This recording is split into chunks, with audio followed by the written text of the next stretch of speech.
Air इंडियाच्या विमानात नेमकं काय घडलं? 300 फूट खाली आलं विमान, 17 जण जखमी. टर्ब्युलन्स नंतर कॅप्टनची डोप टेस्ट पॉझिटिव्ह. एअर इंडियाने दिलं मोठं स्पष्टीकरण. पायलटच्या डोप टेस्टचा विमानाच्या घटनेशी संबंध आहे का? DGCAच्या तपासातून उलगडणार सत्य. एअर इंडियाच्या फुकेत दिल्ली विमानातील 4 ऑगस्टच्या धक्कादायक टर्ब्युलन्स नंतर आता एक गंभीर दावा समोर आला आहे.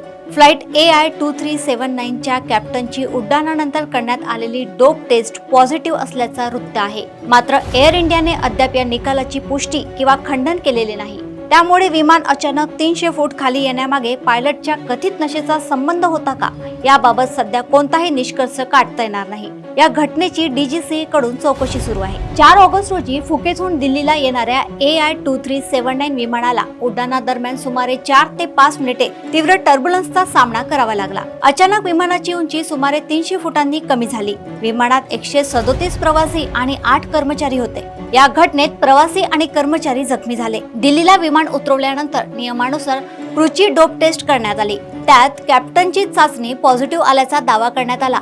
मात्र एअर इंडियाच्या म्हणण्यानुसार चाचणीचे अधिकृत निकाल अद्याप एअरलाइनला कळविण्यात आलेले नाही. त्यामुळे कोणत्याही निष्कर्षावर भाष्य करणे योग्य नसल्याचे कंपनीने स्पष्ट केले. या घटनेनंतर नागरी हवाई वाहतूक मंत्री के राममोहन नायडू यांनी 5 ऑगस्ट रोजी घटनेची माहिती दिली. त्यांच्या माहितीनुसार टर्ब्युलन्स काही मिनिटे सुरू होते आणि विमानाला त्यावेळी अजून सुमारे 1 तास प्रवास बाकी होता.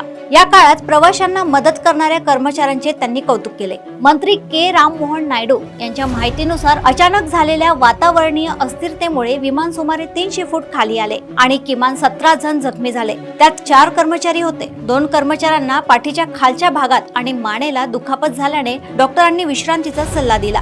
घटनेनंतर 13 प्रवासी आणि 4 कर्मचाऱ्यांना उपचारासाठी रुग्णालयात दाखल करण्यात आले. दरम्यान DGCA या संपूर्ण घटनेची चौकशी करत आहे. त्यामुळे डोप टेस्टच्या कथित निकालाचा आणि विमानातील टर्ब्युलन्सचा परस्पर संबंध होता का, हे तपासानंतर स्पष्ट होणार आहे. एका बाजूला विमानातील अचानक झालेली तीव्र टर्ब्युलन्स, 300 फुटांची उंची घटने आणि 17 जण जखमी होणे, तर दुसऱ्या बाजूला कॅप्टनची डोप टेस्ट बाबत समोर आलेला दावा. या दोन्ही घटनांमुळे एअर इंडियाच्या या विमान प्रवासावर गंभीर प्रश्न उपस्थित झाले आहेत. मात्र डोप टेस्टचा अधिकृत निकाल आणि DGCAच्या तपासाचा निष्कर्ष समोर येईपर्यंत कॅप्टन नशेत होता किंवा त्याच्यामुळे विमान खाली आले असा निष्कर्ष काढणे घाईचे ठरेल. सत्य तपासातूनच समोर येणार आहे.